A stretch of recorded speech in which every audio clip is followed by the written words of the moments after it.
Welcome to AllView 360, All Things Real Estate Podcast, with your hosts, Daniel Gutierrez and Shannon Dempsey. We explore real estate from every angle, giving you insights, tools, and confidence to make smart decisions that support your future. It's time for a new perspective on property. Welcome to AllView 360. Hello, Daniel. Hi, Shannon. How are you? I'm good. I'm excited to be recording another episode.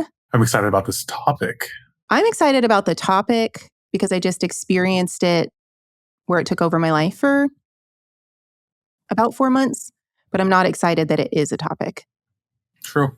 Well, it's a topic that none of us have talked about or really probably thought about in, 13 years? More? More? Yeah, more. Not ever in Almost we're talking 20 about years? short sales. Oh, yeah. Short sales is what we're doing. Yeah, that is important to know. We are talking about short sales. I've always been very familiar with the term for obvious reasons. They were very, very unfortunately popular during the recession, after the recession, before my time and your time with being in real estate full time. And now they're starting to become more popular, or at least the discussion around them is starting to become more frequent. I don't know if popular is the term. Yeah, Perhaps I changed it to frequent. Yeah, necessary. And did you experience a lot? I haven't experienced this maybe in the last 5 years, but for a long time, there were people always looking for a deal, right? People would always say, like, I want to get a foreclosure, I want to get a short sale or something like that, because they hear the success that people that were able to secure them as buyers during that big boom of short sales and foreclosures, the type of equity they have in their homes now, how all of that went. And the conversation was always, those used to be very common, but they haven't been, and we see them infrequently. And when we do see them, there's usually significant damage or, whatever it might be. It just has slowly faded away. And now I think we're entering back into that territory.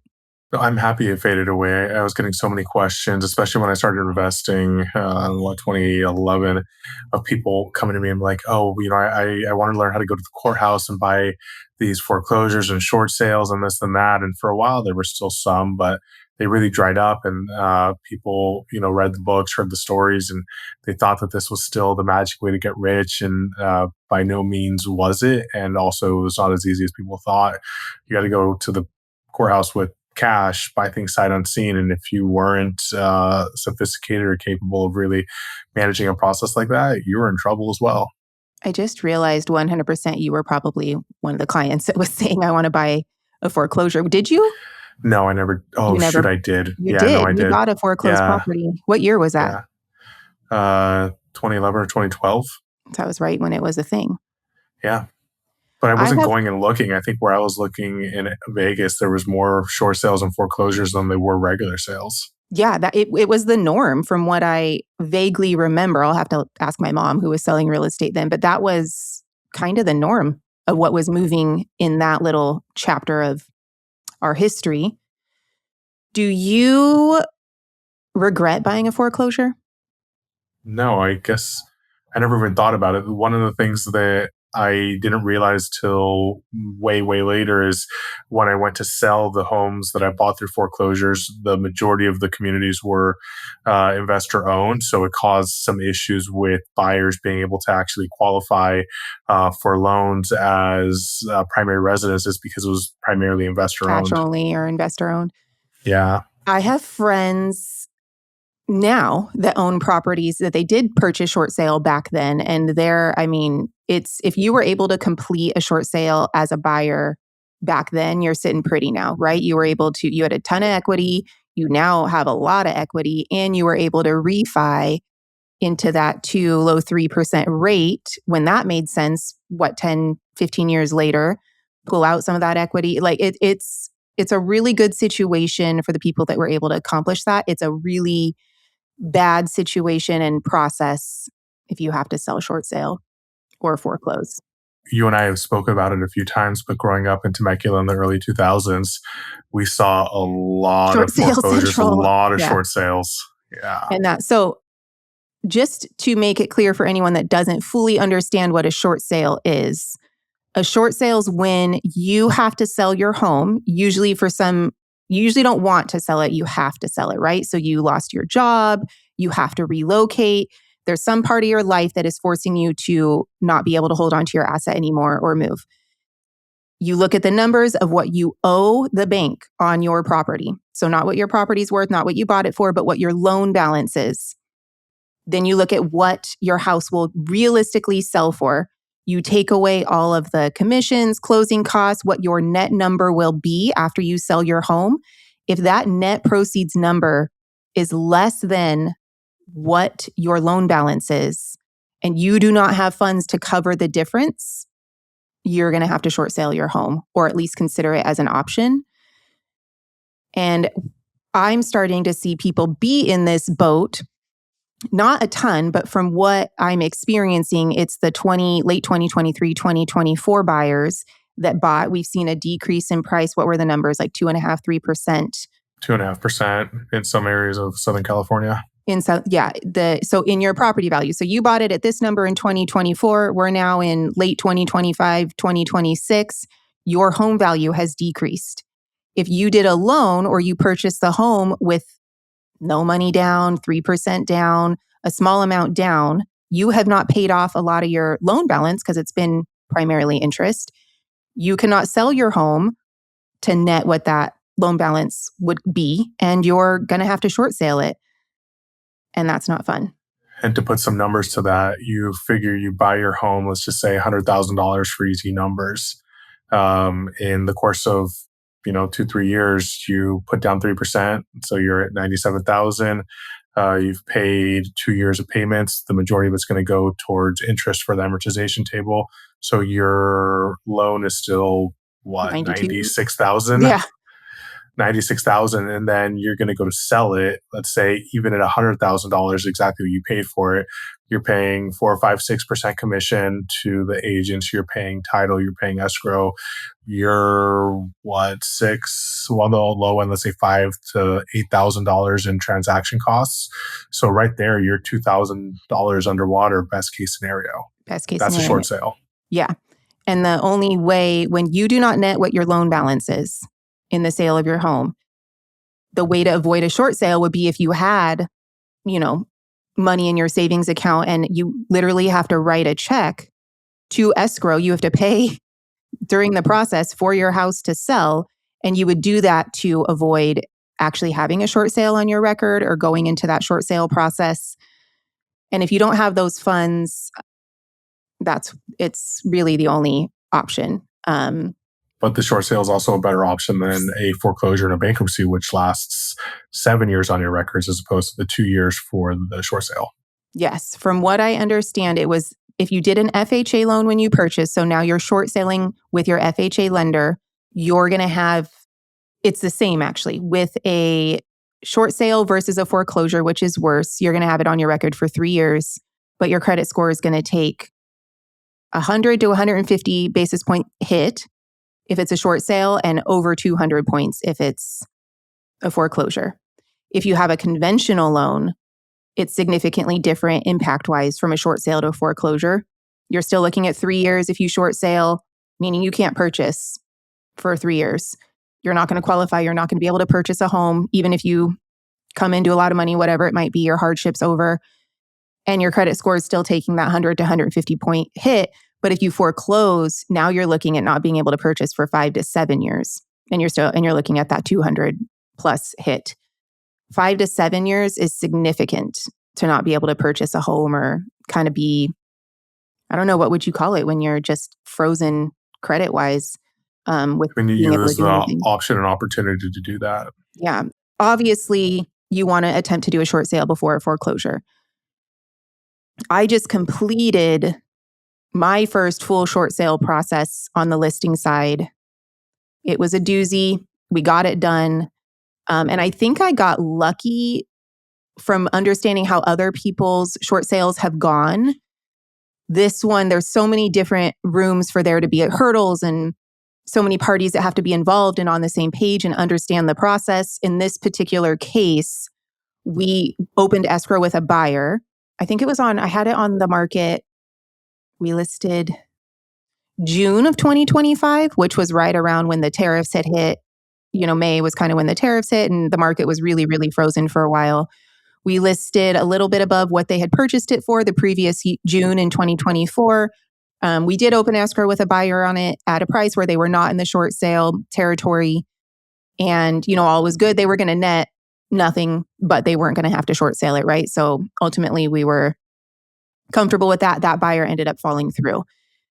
During the process of us being in escrow with that buyer to do a traditional sale, the market just continued to freeze up and go down. So by the time we went back on the market, we could not get another offer at the price that we were originally in escrow at. And I said, we have to start looking at the short sale process. They're in a boat where she had lost her job. They ended up having to move back to the country that they were living in prior to this. Like, it was a true hardship. Like, everything just kind of hit them at once. They genuinely went from 1 year thinking, we've accomplished everything. We've purchased our house. We're living here. We have great jobs. We're doing all of the wonderful things that we've been wanting to do. In less than a year, all of that completely unraveled. Hardship after hardship. They had to sell the home. A sad story. Yeah, it breaks my heart still, all of it. So then we started the short sale process. And I was very honest. I've never done a short sale before, but we're going to figure this out. I understand enough about it. And so they started the short sale process with their current lender at the time was Loan Depot. Loan Depot, they reached out, said, hey, we need to short sale our home. We can't sell it for, they explained it to them. Loan Depot was really responsive because from what I understood from the past, it was hard to communicate with the actual bank. And, that was part of the holdup.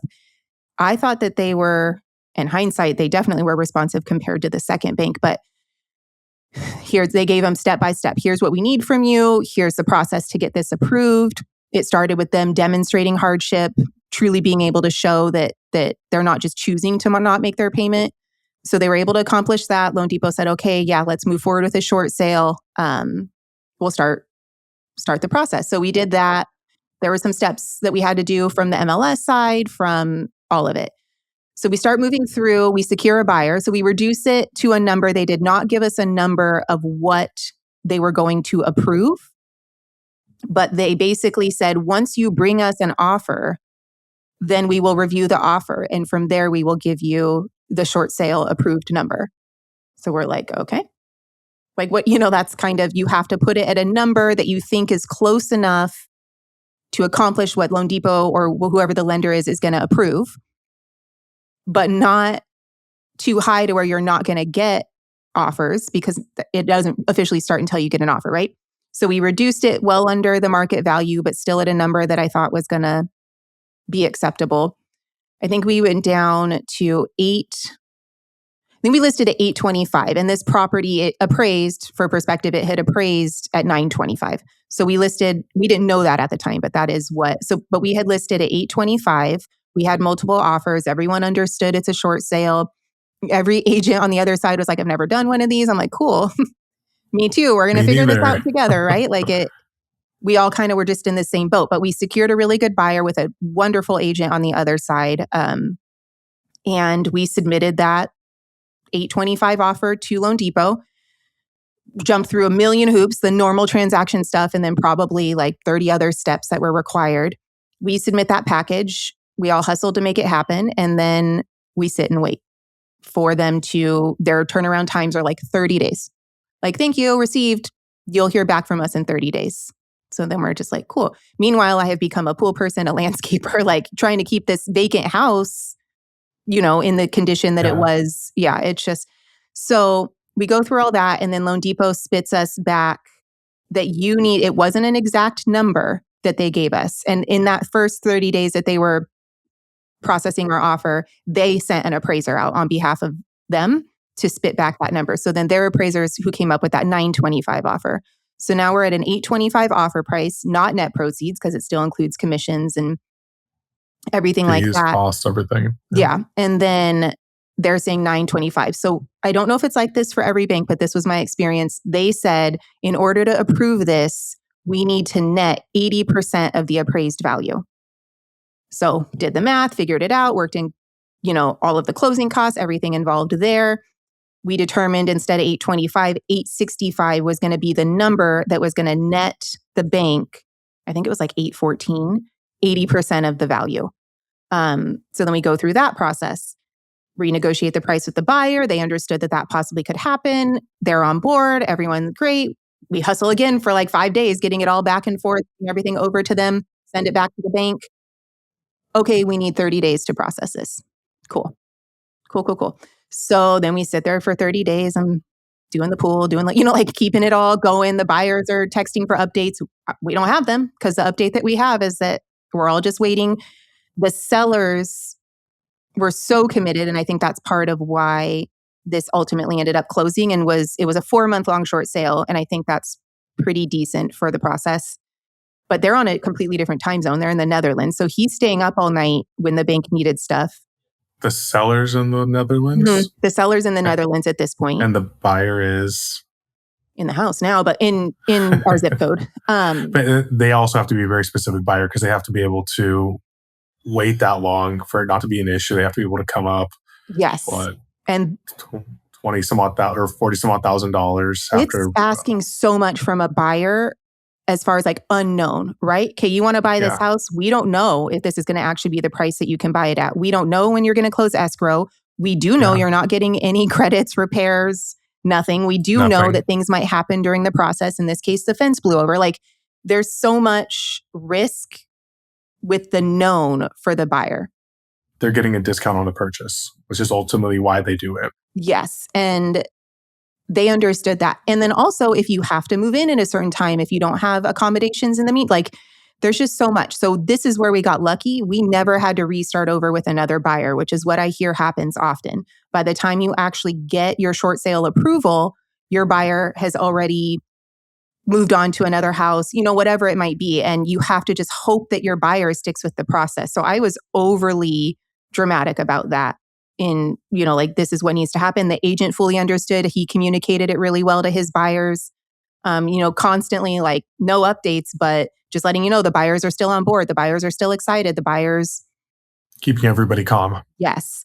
And so we did get really lucky there, but we went through all that. And then when we finally got to the point where they approved the number that we were at, then came all of the paperwork that we had to do. And in that process, by the way, Loan Depot approved it and then sold off the loan to a different bank. Which is wild. Which is wild. So now we have this other bank and we're like, well, what do? We have like a approval, but now we don't have. So then that bank had a different approval process. We had to restart over with that bank with the whole deal. Where I ran into unexpected challenges is that bank didn't operate only in California, and California has a lot of different escrow laws and lending, it's just a different. Mm-hmm. So they would ask for things that we just don't have. Like in California, you do the final settlement statement 24 hours after the deal closes. I'm assuming based on their request, that's not how it goes down in other states. Cause I'm like, we just don't have that. We have a closing disclosure that is signed 72 hours before the buyers sign closed loan docs. And they have that 72-hour wait period. And then they sign loan docs and then we close escrow and then we get the settlement statement. So it was things like that they're like, we need this by end of day tomorrow with wet signatures from 5 other individuals, all in different, so it just was a challenge in trying to understand what they were asking for and then being able to communicate what we have here in lieu of that. And will this work? And so it got really, really crazy in the final 30 days of actual paperwork process.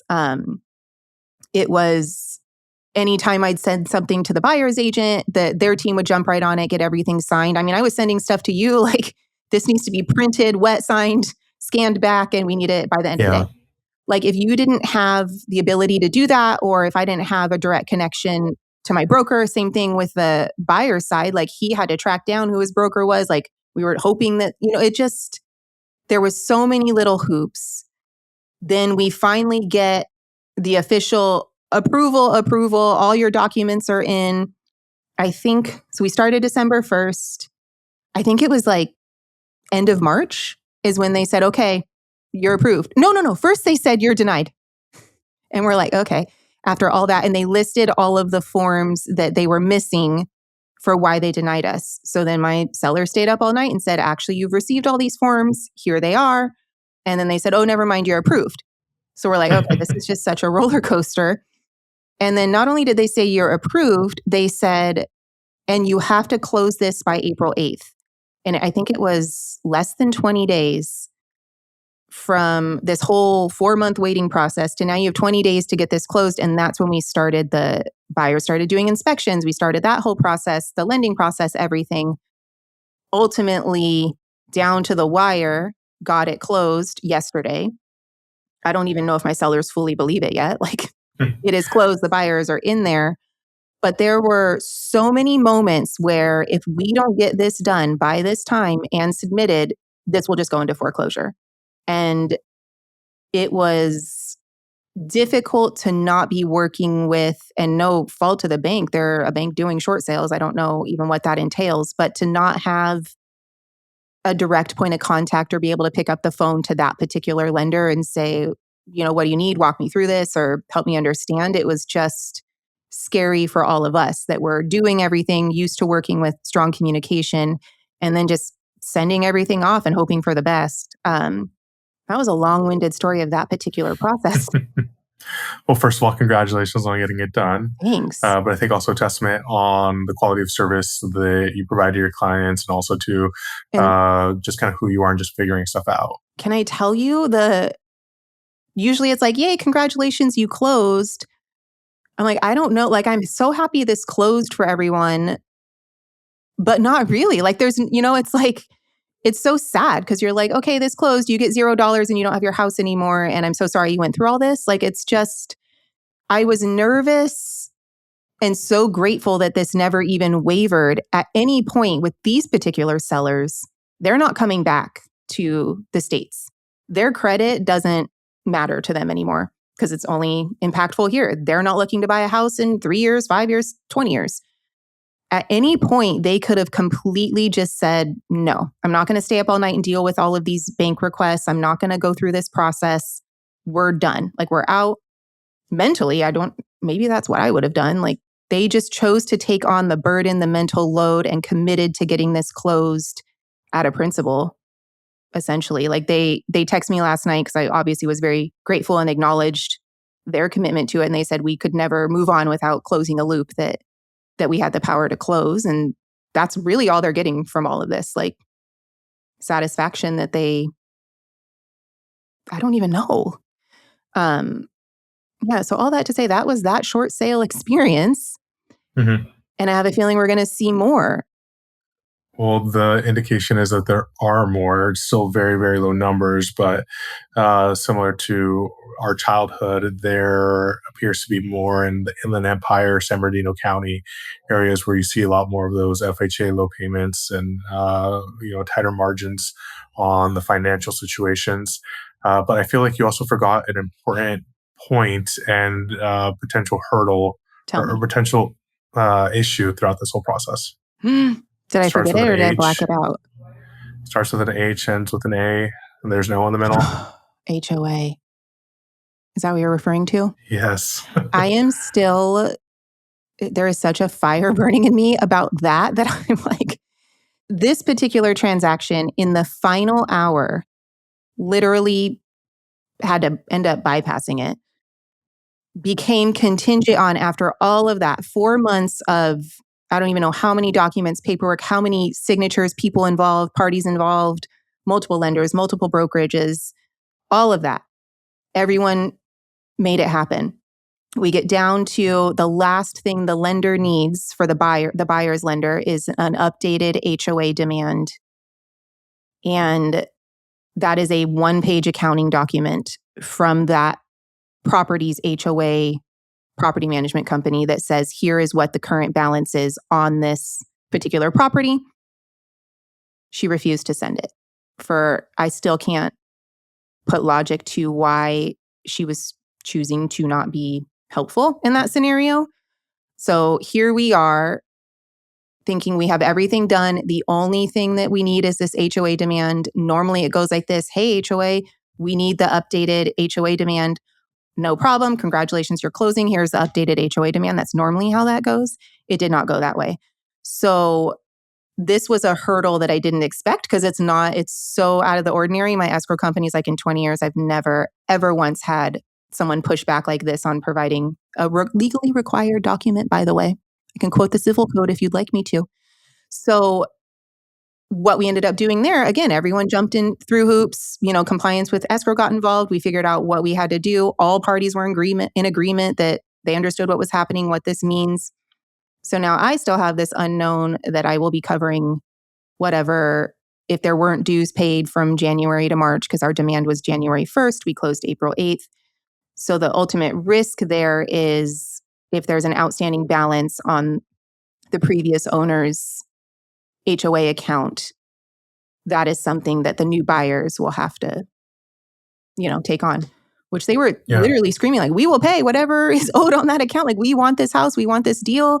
So that was out of left field that the HOA property management company, after all of that, ended up being who was going to derail this entire transaction. But that was the reality. And by the way, we ended up closing. They still have not sent the demand and have no idea that we closed. Like, they were just sitting pretty like, we don't care if you foreclose on this property. We're not going to help you, which so is unprofessional. A whole different issue. I remember after the crash, like 2010, 11, 12, when I was looking at a lot of these properties, you would see the purchase price, like, oh my gosh, this is wonderful. And then you'd get the information that they owe like $50,000 in property taxes and, $30,000 in HOA dues. And you have to pay those out in order to actually be able to buy the property. You're like, oh man, no way. No way. That was, And I think, like, from what I remember when I wasn't actually practicing, but that it was, if people were short sailing or walking away from their homes, they were taking like everything of value. Like, people were mad at the banks, 100%. right? So the banks were what screwed a lot of people, or whatever the bank process was at that time.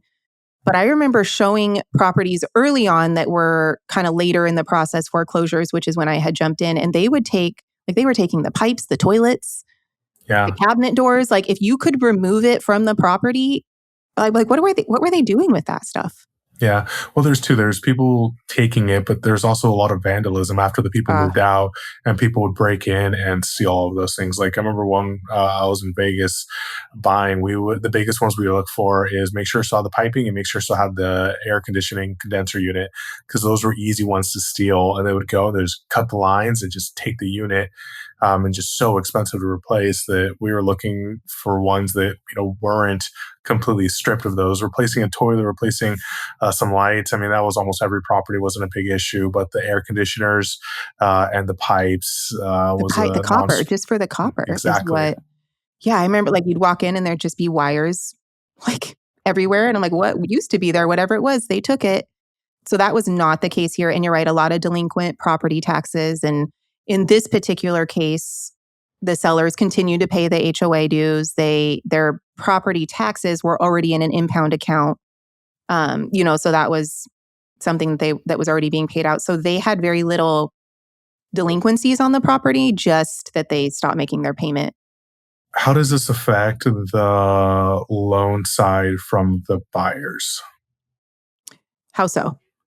Like, on financing for the buyers, how does that affect it? Because they went from offering 820-ish thousand to going up to 860, waiting just days and days and days, months, weeks, whatever it is. Because especially right now, interest rates are fluctuating. A lot of times the rate locks are only a certain amount of time. It has to also be super difficult on the financing side for a buyer. Yeah. So their lender was actually Chase, and the lender was super awesome, really strong in communicating, got it done. So she didn't start the actual loan process until we had that approval towards the end of March. So she jumped in with they had an appraisal waiver, obviously, because it was so significantly under the property value. She had them locked and ready to go. We understood, and I think it's important for everyone to understand this, like, we're making this offer at 820, whatever the original was, in the 820 range, that they needed to be prepared and approved to pay more. I think the number that I had said I would potentially be prepared for was 875. And they knew, they're like, okay, no problem. We're approved up to this amount. So if that number goes up from the bank, then we can still accept that price. If someone wasn't transparent about that, or if it was a buyer's agent that didn't take the time to figure out what was going on or have the experience, and their buyers capped out at the number that they're offering, all of that would fall apart, right? When you finally get your approved number, if your buyer can't qualify for that, or if the rates have gone up in that time and for that reason they can't qualify, yeah, you lose the buyer. And then you start the entire process over again, which is what I Yeah. hear happening with a lot of people that have closed short sales, that they finally, after their third buyer and, starting over multiple times and all of that, I still need to do a full action plan for the next short sale based on what I experienced in this process. Like what points need to be clear, what needs to be understood. I keep saying it, but I think I got lucky with a lot of these things because as they happen, you're like, oh, this is where this would go wrong. This is where this would fail. And So many variables. so And many a lot of variables. variables you have no control over. Yeah. And I hope to not have to be doing a lot of short sale. I hope that this doesn't become the common process or more frequent for people. Yeah, the norm in the market. Yeah, it is not unlikely that we'll start seeing them more. All of the people that are tiptoeing around this being possibly the route they have to go seem to be buyers that purchased in 2024 that are having to move quicker than they had anticipated and did not put down significant funds. Well, since from 2024 to now, rates haven't gone down, prices haven't increased, and all of the realtors that were saying, what is it, marry the home, date the rate. Yeah. Yeah, they're divorcing the home because the They're rate has divorcing the not gone home. down. Yeah. And the dates did not go well.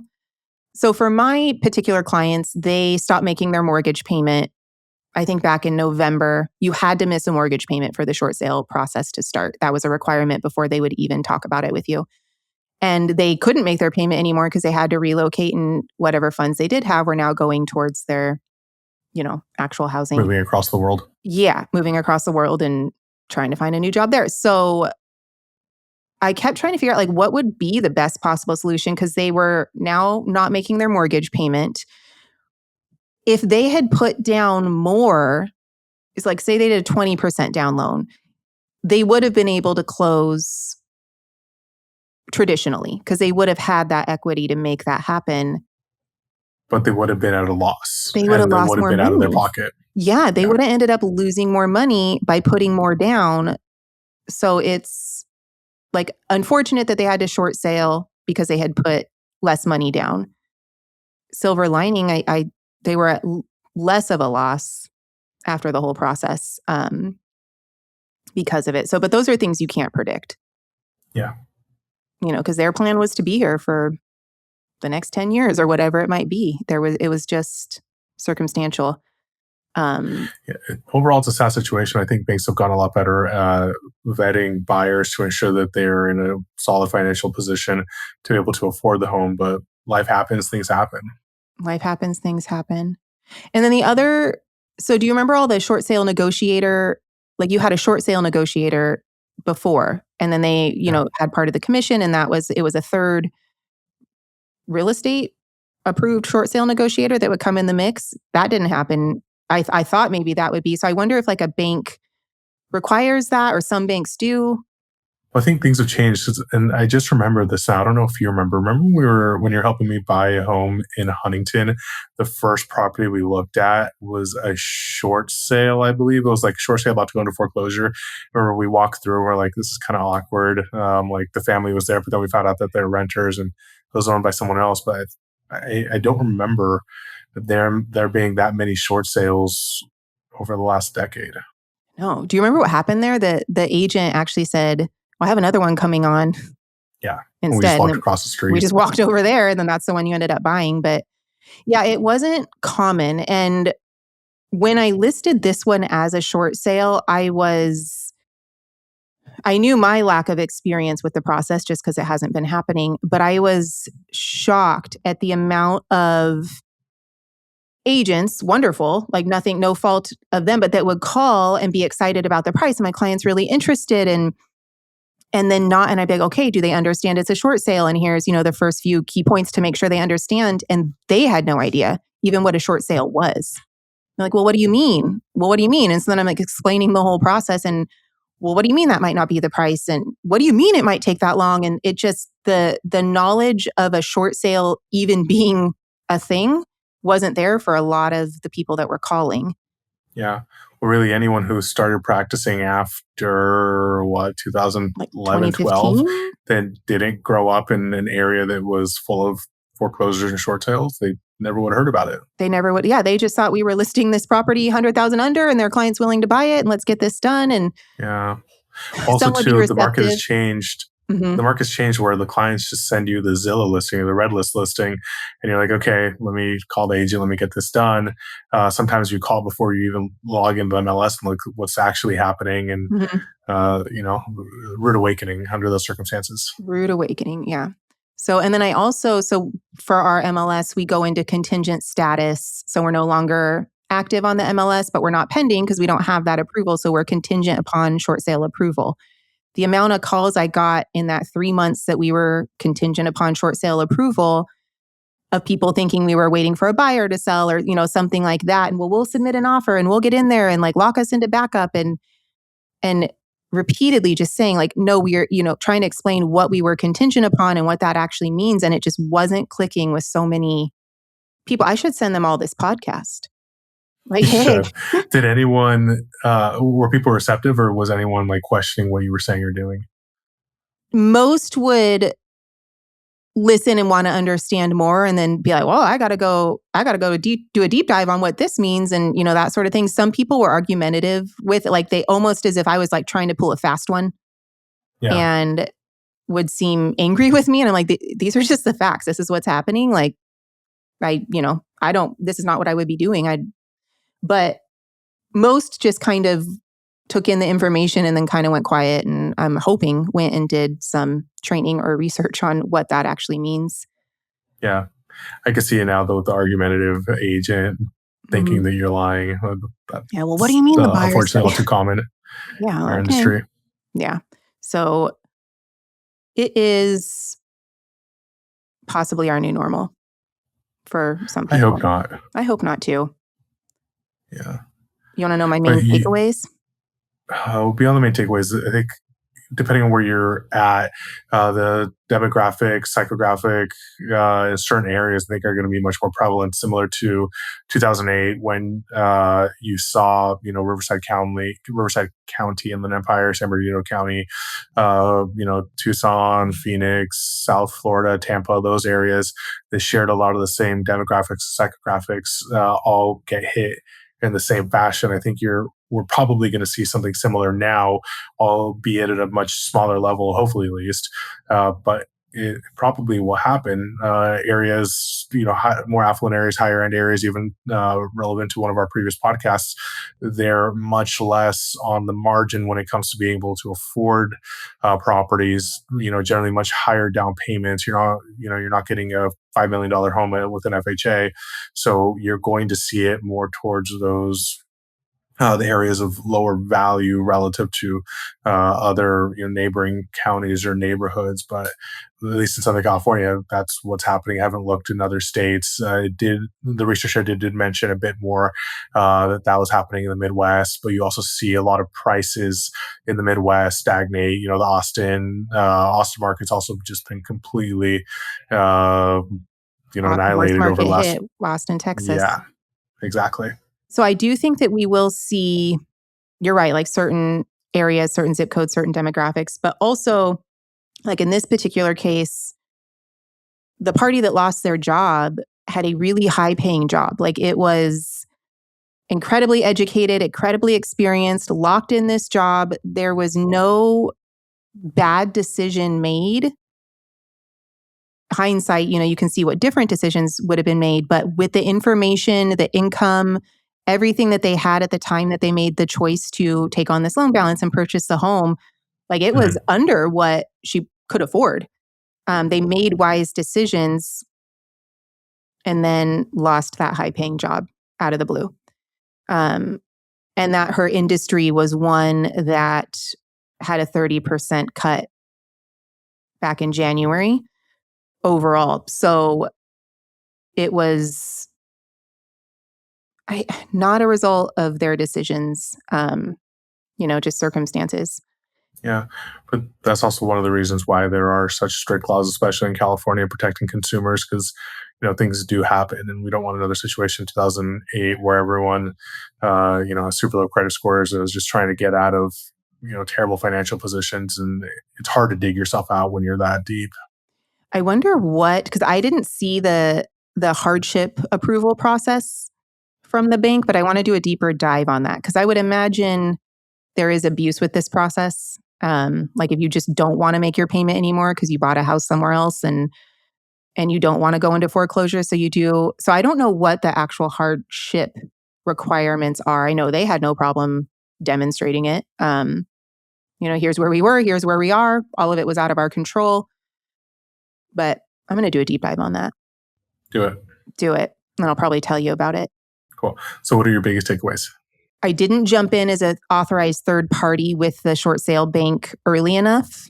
A lot of the forms communication processes were between the seller and their bank. And then we figured out that I could be an authorized third party, which then I was on every email. I was able to complete a lot of, really assist with the process of everything that the bank was requiring from the seller at that point. But I think when I do this again, I will tell the seller, please add me as an authorized third party with all of your communications from the get, because then I'll, be more involved and understand, have a clearer picture. I think with the particular buyers, we got lucky, but being more clear about what this actually looks like. And I have a better understanding now of what this actually looks like. And then the other takeaway is realizing parts that could derail it that you wouldn't necessarily predict are also there. So with this particular HOA property management company, maybe, actually, I don't know if that would have changed anything. They did not seem to care, but being very, very clear about what's happening when the docs are ordered. Because when the docs were ordered, they were just ordered like a normal transaction versus them understanding this is the beginning of a short sale process. So now I know maybe we don't order the docs in December. Maybe we just order them when we actually have approval and it goes forward. Because then that would avoid what should not be an issue, but the updated demand at the And that end. gets expensive too if you have to order multiple times. Yeah. They got so, like, you shouldn't have to order them multiple times. You can get updated minutes and financials from the months from the original. I feel like the way that this went down with this particular scenario, it was like, okay, no problem. Here's a demand form. And then all of the sudden, it was actually, you need to pay us $1,500, which is like 3 times the amount of the original docs to get a new set of docs. And we're not comfortable issuing the demand unless you do this. And the HOA disclosure process and the HOA accounting demand are completely separate. Like, you can't withhold that while demand. Obviously, they couldn't do what they were doing because we were still able to close because of what they were doing. Ended up not being required, but just kind of getting ahead of that stuff. Everybody involved knowing what the timeline is, not just the buyers. This is a completely different topic, but I feel like people, or primarily HOA boards, don't do a good job of asking the HOA property management companies how much they charge for demands until it's too late. And you have these companies coming in and just charging astronomical fees to get demands. And people transact a lot. It's absolutely crazy what some of these HOA management companies demand for producing docs. It should be illegal. Like, if I were interviewing an HOA property management company, understanding their process, the softwares they have in place, the fees that they charge, what does your real estate transaction process look like? And do you have a staff member that is handling those? Because this particular one, they literally say the words, "It's not our problem." And I'm like, but it's going to be. It is. It's your job. Yeah, like, it is something. And this has been, you hear me complaining all the time. This has been a battle that I have been on with this particular one, strictly because it's my farm, my area. So I do a lot of transactions. And so I experience the process, the inconsistencies with it, how it affects people often in this particular neighborhood. I don't think in general there's enough sales for residents within a particular neighborhood for it to stay on the board's radar. Because when someone's selling a home, if it's rocky with the HOA property management company, they're pissed off during the transaction, the property closes, they're gone. They're not going to fight, report, go through the process of calling it out because they're gone. And then same thing with the buying process for us, the onboarding a new owner to like our guard gate and our online platform and everything like that, the transponders, all of that's really slow and a broken process.